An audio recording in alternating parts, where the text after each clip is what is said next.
Olaf Hansen saw beauty in the world, but he could not hear it. Born into a prosperous family in Sweden, Olaf lost the hearing in his right ear as a young boy, following a severe case of frostbite. When his father died, Olaf immigrated to Minnesota with the rest of his family. One morning, Olaf woke up dizzy after sleeping near an open window in a cold draft. His family took him to a doctor, but by the time they made it to town, the dizziness had stopped and his hearing was gone. At the age of 16, Olaf entered the Minnesota State Academy for the Deaf in Faribault, where Fanny Wood, a young faculty member, took him under her wing, teaching him English. He later wrote, "A new world opened to me. I was given books to study.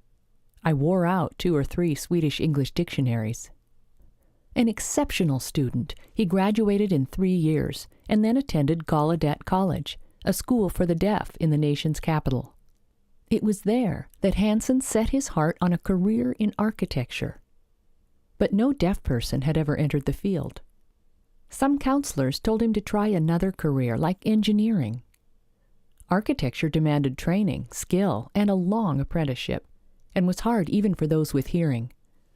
A successful professional had to sell his abilities to a client and tell them about every step of the process, from initial plans to finished building. After graduating, Hansen took several low-paying jobs with architectural firms to build his skills.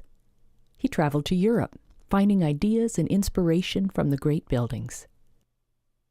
But then a severe recession hit America in 1893, and people didn't have money to hire architects. Without good prospects, Hansen accepted an offer to come back to Faribault and teach at the School for the Deaf.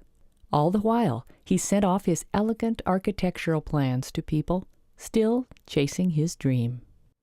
Finally, clients began accepting his plans, and contracts became so plentiful that he hired 4 assistants. During his 7 years as an architect in Faribault, Hansen designed 24 private residences, 18 stores and hotels, 10 school buildings, and 2 churches.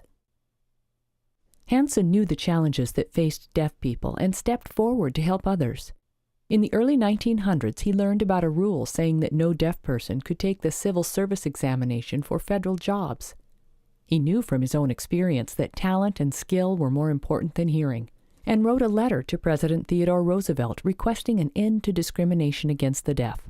Roosevelt acted and changed the law.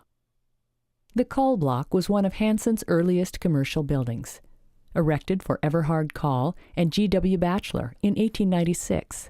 Born in Germany, Kaul came to Faribault in 1869 and ran a grocery store for several decades. He was, according to the local newspaper, one of the largest landowners in Rice County. Kaul also served as a city councilman for years, so he understood how important his new building would be to downtown Faribault.